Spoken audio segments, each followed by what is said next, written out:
All right. I never know how to start these though. Hi, Yeah, everybody. it's all right. There we go. Hi, everybody. I'm here with, as I know him, Professor Mazellan. Um, this is my professor from college. I think I had you since sophomore year, sophomore Hmm. year through senior year. That's right. My illustration professor who taught me pretty much everything I know. Um, yeah, so I'm so excited you're here. Thank you so much. So, can You're you welcome. tell me, you taught at IWU for how many years? I was at Indiana Wesleyan for the last 27 years, and prior to that, taught adjunct in California before coming to IW. Awesome. And then Yep. what are you doing now? What do I do now? I'm the creative director for a startup company called Campus EDU. So I create films, help create storyboarding films for professors around the country. That's so cool. Oh, Yep. love that. You've done like everything too.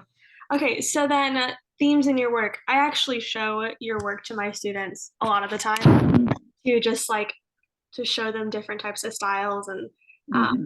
especially when it comes to color themes.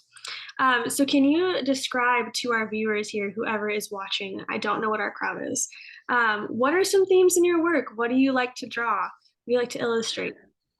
Sure. The theme that I love most typically surrounds historical features, things that have story connected to it, a narrative that might have happened, and usually the historical part, obviously, it has happened. So I have the opportunity to do research about it. I try to create an emotional connection to what it is that I'm doing. So the more research that I do, the better I become acquainted to the subject matter. Some of the things that I have illustrated in the past are difficult to illustrate, such as the Holocaust. And doing children's books on a painful topic like that is obviously really challenging, but it is incredibly rewarding in terms of the good that it can bring to young minds. So I get to be a part of that narrative. That's so cool. Thank you for sharing. So, as we're You're talking welcome. about this theme of sacred and the mundane, and so if this is your Mhm. first time watching one of these live videos with us, Sacred and the Mundane is a creative arts exhibition that is sponsored by the FBA Creative Arts Guild. Hoping to turn that into something more sometime soon. But it's a creative arts exhibition, and what that just means is we've got a central theme that we're exploring, which is sacred in the mundane. We'll get to that. But it includes writing, it includes visual arts, it includes like performance arts, like our speech team will be there. We'll have like dramatic readings, all that kind of stuff. Mhm. So it's going to be an awesome time. It's going to be on November 5th, this coming Saturday from 6 to 8 p.m. So please join us. It's going to be awesome. There's snacks. Our baking class is making some of the snacks. So if you don't stop by for anything else, stop by for that. Um, yeah, so as we jump in, we're talking about this theme of sacred and the mundane. So just to recap, mundane is about the boring, kind of dull, seemingly purposeless things of life, usually things we associate with our everyday.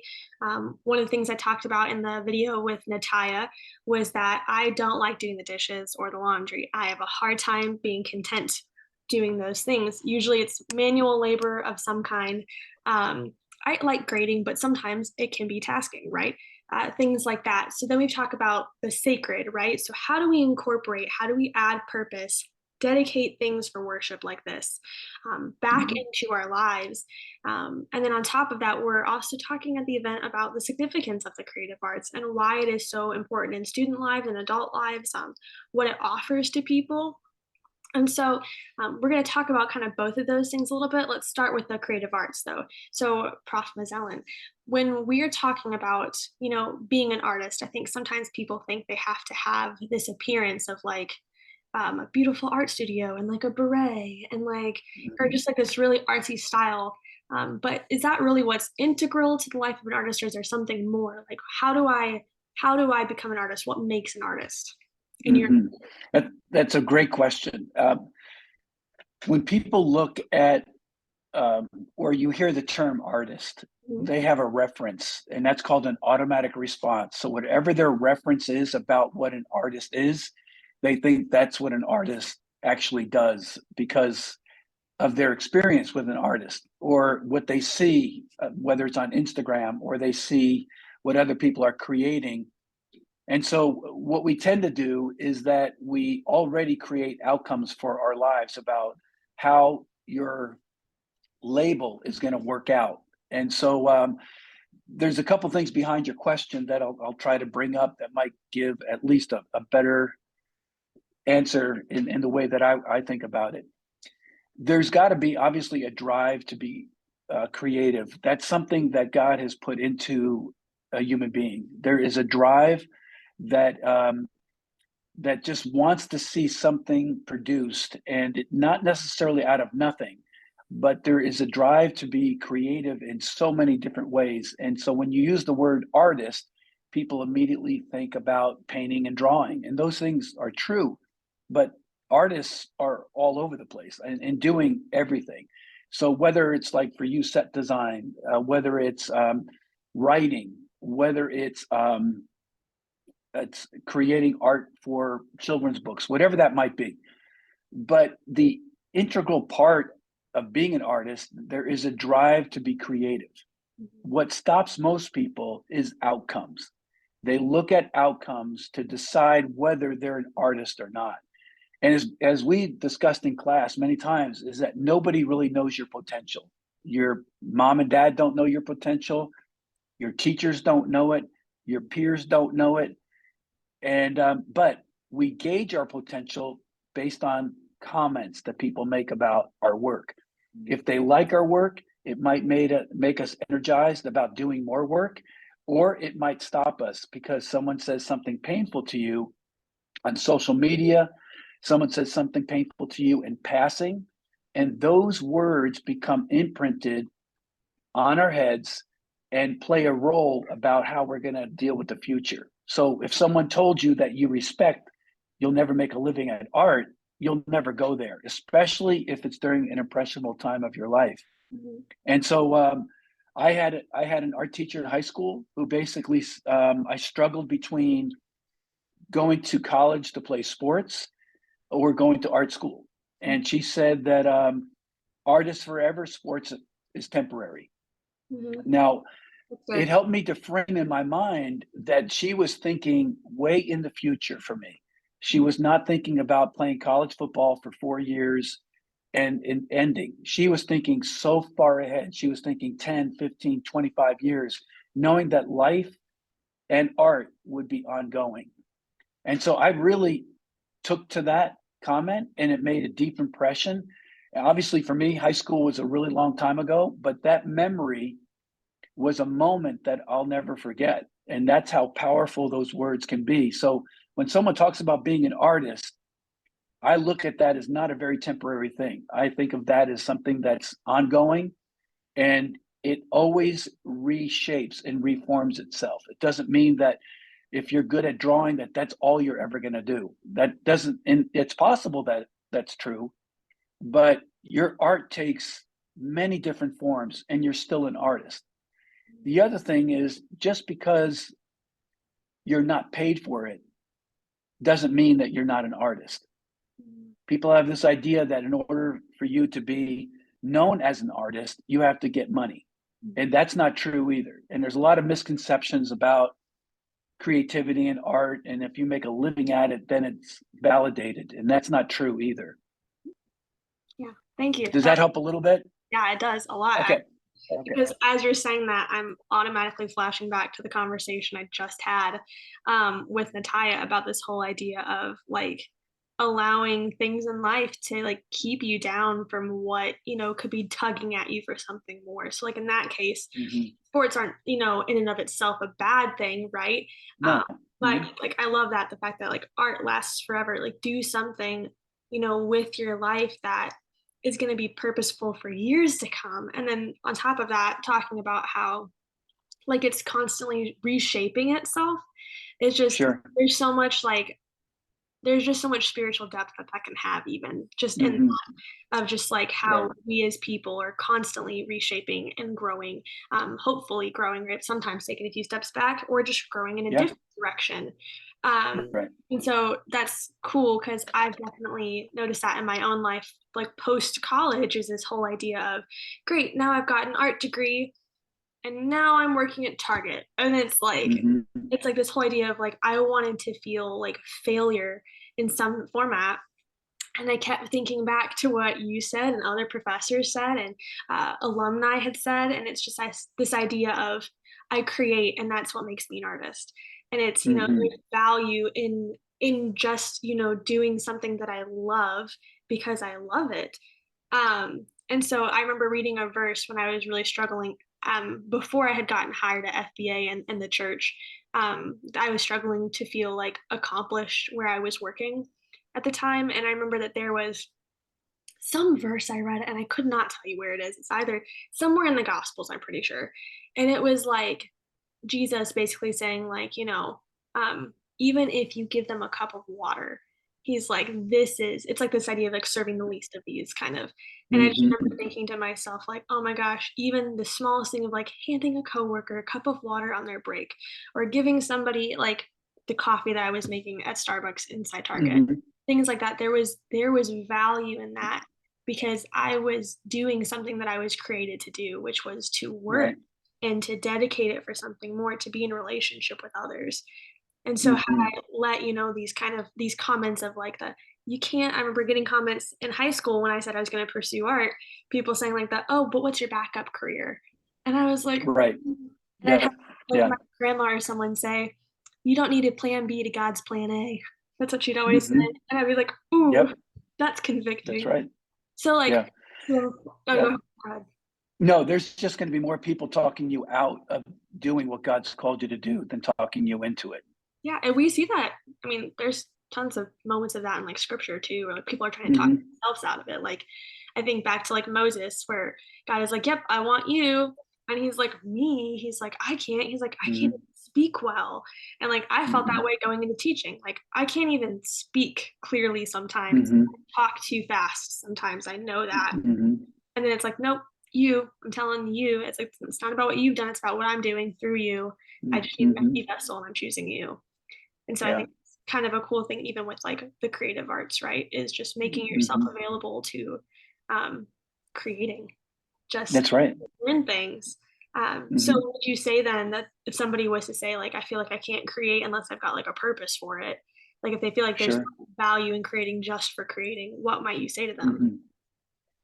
It's what you do in the hidden moments that makes the difference. So for me, as an example, a sketchbook is where you learn your craft. Mhm. Your sketchbook is where it's almost like your daily journal that nobody has to see. It's truly who you are when you're in your sketchbook. And your sketchbook helps to define your style Mhm. in terms of what you love to draw.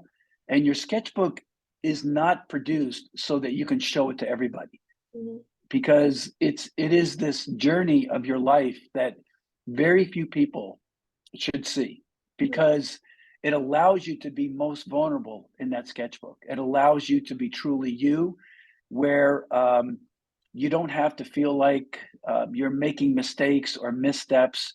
It's a place to experiment. It's a place to try. It's a place to explore, Mhm. and it's also a place that gives you confidence about what it is that you're being called to do. God is very interested in refining whatever He's blessed you with to do. Mhm. He's not expecting you to come out of the gate and say, you got to do this perfectly.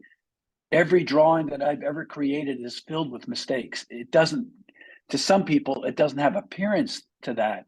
But in my mind, there's an expectation that I'm trying to meet.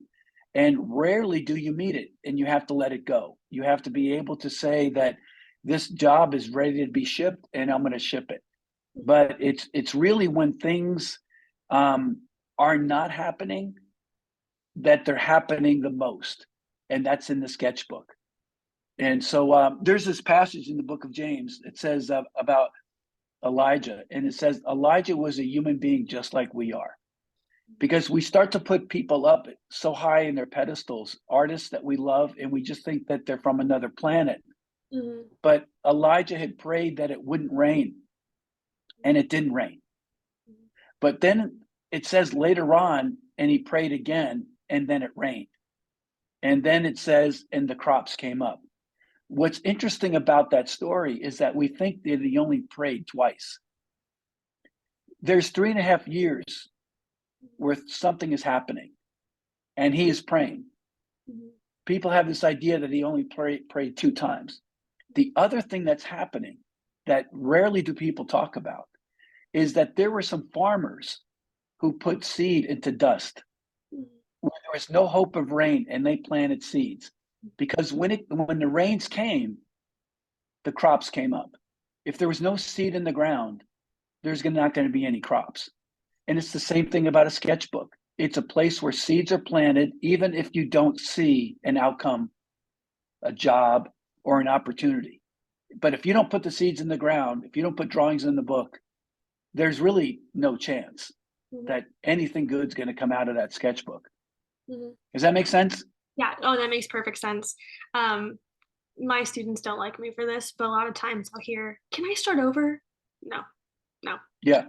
Yeah. They're like, "Why?" And I'm like, "Because." I was like, "This is practice." I was like, "See what you can redeem out of this piece." I was like, "If you feel like it's Exactly. the right way, why don't you problem solve, not try to achieve this perfection right off the bat?" So I'll have that Right. too, where I will, we do like little life drawings every Friday with like little cast shadow pieces and stuff, Hmm.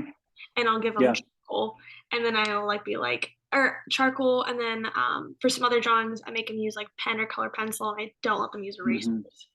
And they're like, "Why?" And I was like, "'Cause you're not using it as a tool, you're using it to cover up your mistakes." And I was like, "And I want you to make something from those mistakes." And so I think about like also that verse talks about how Christ, like our weakness is made perfect in his strength and things. Exactly. So you use the phrase like, "We're not gonna come out of the gate and just be like perfect at this," because that's Right. unrealistic. That's not. Yeah. And I thought when you said that, like, if we came out of the gate and was perfect about anything we did, we had no need for Christ. There's no need Right. for him. And that's what's beautiful about the gospel. It's what's beautiful about Christianity is the fact that I can be imperfect here. And God says, "Come as you are, not stay as you are, but come as you are." And then we just make ourselves available, and there's this process of just Yep. refinement. And it can be painful at times, it can be beautiful at times, it can be, um, whatever. But this whole idea of just the will to do something, the will to Right. make yourself available to it. That whole idea of, I don't know who said it because I definitely heard it from The Office because it's that one basketball quote, but then Michael Scott says it's his quote. It's the thing that says it's 100% of the shots you don't, or you'll miss 100% of the shots you don't take. And it's like, Correct. you will never Yep. know what your potential is if you don't explore that, like if you don't practice that. And so I have Hmm. my students all the time, like, "I'm scared to draw this." And I was like, "I was too, draw it." And Yeah. Yep. I want to, I'm scared. And I was like, "But you're never gonna learn unless you trial and error this. This is a sure thing. If you think that you're gonna run in, or if you think you're gonna do something new, whether it's art or music or writing, and you think you're just gonna off the bat like be perfect at it, no, like I can promise you that you probably will like make a Right. mistake. Doesn't mean you've failed, right? Failure is quitting, failure is giving up. But mistakes are a surefire promise of like growth. Like you have to have this to have this. And so I love that you Hmm. brought up that story of James, just though he believed. He believed Hmm. in God. Yep. And like where I think about the mundane, right? This whole theme of sacred and the mundane. Where in my life have I had these pockets of discontentment of just finding things dull and boring? And sometimes that's natural. We're humans, right? But do I then take that and say, but I'm going to thank God anyways. I'm going to praise God anyways. Hmm. I'm going to seek Him anyways because I want to know Him better. Hmm. Same thing here. Like if that's something that God's given you, students out there that are listening, and adults, right? If this is Hmm. something that you love, do it. Why does it matter if anybody else affirms that, right? If you Correct. something, Yep. it's worship, right? You can dedicate Hmm. these things. It's just worship alone, and that's enough for our Creator. Hmm. Yeah. Yeah, I love that. That's so good. Good thoughts. Thanks. So, things I'm learning in my life right now too, as I say all Hmm. this, I'm still learning this. Correct. Um, Yeah.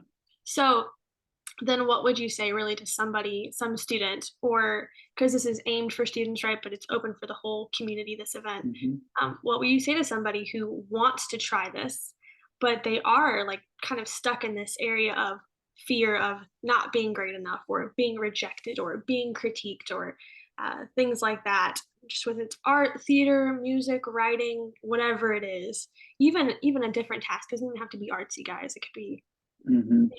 riding a bike. What would you say to them? What do you think could help them kind of get out of that funk? Looking for someone's approval is um, is a really disappointing pursuit because you're never going to get a fan base that is 100% in your favor.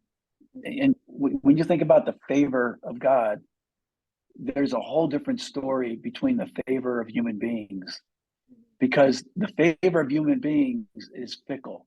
It's like whatever you do last, they judge you. It doesn't matter what you've done previous. And where God allows you to go through the ebb and flow of false starts and good beginnings and things that don't feel like they're ending well, because He knows a more fuller story. When people evaluate your work, they put a period at the end of it. God always looks at your work and puts a comma behind it, knowing that there's more coming. And there always is more coming. But stopping, you never get to see the fruit of your efforts because you basically decide, I'm not going to move into this because of somebody's comment that becomes cement in your head. That suddenly you can't move forward because the person that you wanted to validate your work wouldn't or couldn't or didn't even have the right words to say about your work. And having a career that has spanned several decades, I have heard a lot of voices. Mhm. And sometimes the voices in my own head are the worst voices because they're the ones that kind of go in and out. And we all have thousands of thoughts that run through our head. We've got to decide which ones we want to believe. Mhm. And you can't believe all of them because you'll be schizophrenic. If you do, you'll be crazy. Yeah. But you've got to decide that the only way to know the right voice is to have scripture in your head about how God sees you, Mhm. how you're precious, Mhm. how He thinks about you all the time. And He thinks about you countlessly. Like it's there's several passages about numbers. Like there's stories about angels, and there's more angels than there are numbers. And it's hard for us to wrap our minds around that. Like, how can that be possible? When these angels are described and you can't even count them. And Mhm. is it possible that there can be more angels than there are numbers? That takes imagination. And so when people can't figure stuff out, they shut it off because they can't figure it out. But as an artist, you have no ceiling on your imagination. So Mhm. you could actually think about that vast amount of angels. Even if you can't imagine it completely, you can imagine it at a certain level. Mhm. And so when people start to get stuck about starting, Mhm. their imaginations are the things that need to be opened up and to see the possibilities of, okay, what if it's possible? And the way that you do it is incrementally. So if someone's afraid to start, then a small drawing once a day, 5 days a week, where you're doing something very short, but the payoff is long view. If Mhm. you don't have a long view, that sometimes gives you some pause because you go, I can't see doing this for 25 years. No one's asking you to do it for 25 years today. You're supposed to practice it incrementally just for today. Mhm. Just take 10 minutes and draw something. Mhm. And then tomorrow, take 10 minutes and draw something. Next day, 15 minutes and draw something. And grow incrementally into Mhm. what it is that you love doing. Mhm. Yeah, it's starting small. It's starting small. You don't have to. I think we also talked about that in the other video. Is just like even in your quiet time with God or just your relationship with Him, Mm-hmm. you don't have to do this whole full blown out 1 hour amazing Bible study full of like all 10 Hmm. of your highlighters and like your perfect Sure. great picture. It doesn't have to be this picturesque, beautiful thing right off the bat. Part of the joy in doing art is the exploration process. It's Yep. Yeah. journey. And that's just life in general too. Like everybody like could probably agree that food that you've cooked yourself always just tastes, if you're a good cook, I guess we should caveat, Mhm. right? Yeah. Tastes better than when you cook it than if you just like bought a meal somewhere else. Like Hmm. there is a um, there is a payoff in something that you've worked for and you've earned that. Same thing like right now, my students have just finished their 1 point perspective project. And I warned them before we went into it that 1 point perspective is one of those things that can really frustrate you because there's so many things to remember as you're going throughout your picture. It can be Hmm. tricky to break something down from, oh, this is a couch to, oh my gosh, this is a bunch of lines and shapes in 1 point perspective and it has value in different pockets on it. Like Hmm. it's hard to do that. But I reminded them that the payoff of once you're done though, and you can step back and look and go, ooh, I did that. It is so exciting. Hmm. I've had some students who've said, yep, you're right. This is very satisfying once I finished it. And so That's right. there's there's uh there's joy. There is just a lot of I think peace maybe, but just joy, just pure joy sometimes when you really finally get Yeah. that. Yeah, starting small. Like don't stress yourself out. Just if you I Hmm. know students again for whatever reason, everybody wants to draw an eye. That's always the thing first. What do you want to draw? I want to learn how to draw an eye. I want to learn how to draw hands. And I go, Hmm. okay. And I was just like, do it then. And so we just like start and they're like, oh, but I can't figure out this. I said, well, look at a picture. And I was like, all right, Hmm. here's a point for this time. Here's like a feedback this time about this. And over time, you can watch that growth and be like, wow, I know how to do this. That's right. I can do this. And there becomes a really beautiful part about when you are in a community of artists and you have that frequent critique from your peers and, your instructors and things like that. That when you start to see that you're capable of things, that you build your confidence in those things. And then you want to keep going because what somebody said would happen happened, but only because you made yourself available to that. Hmm. You had the will to to push. And that's the same Hmm. in our faith too. It's this idea of, if God says it's going to happen, it's going to happen, but you have to make yourself available to that. And so, Yeah. yeah, pretty Yeah. exciting. When I just think back to your experience at IW and thinking about where you started, Hmm. your work was very good even at the beginning. But when you graduated, Hmm. you were able to look back and to see how much improvement happened over the course of several years. And when you look back is the only time you get clarity. You don't have clarity about the future, but you get clarity when you do look back. And when you look back at a sketchbook, when you look back at the work that you produced, you realize, oh my gosh, I have improved so much. That's you get to see it. But if you never pick up the pencil to do it, whether it's playing a guitar, whether it's practicing music, it doesn't matter what it is. If you never put it into practice, it's very hard for you to see any growth. And it's just really positive to see the body of work and to see it from where you were, where you are now. That's only a slice of how good you're going to become if you keep that practice up.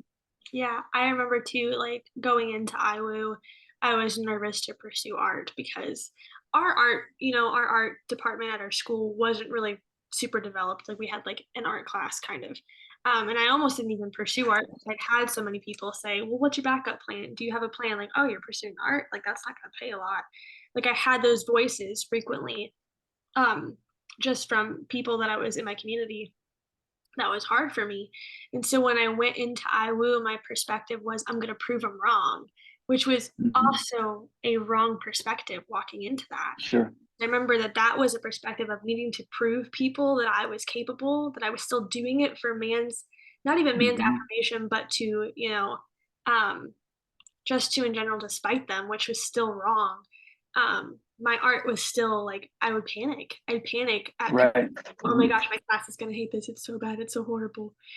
And then I Mhm. noticed that when I had left IWU and I had gone through some things just, in my personal life and I had gone to counseling and kind of got plugged into this Bible study at my church, I just started to learn a lot about who God really was and started to break down the Mhm. legalistic kind of patterns I had created for myself. And when I went back to IWU, I thought to myself that I was going to reclaim this campus, and it wasn't like for myself.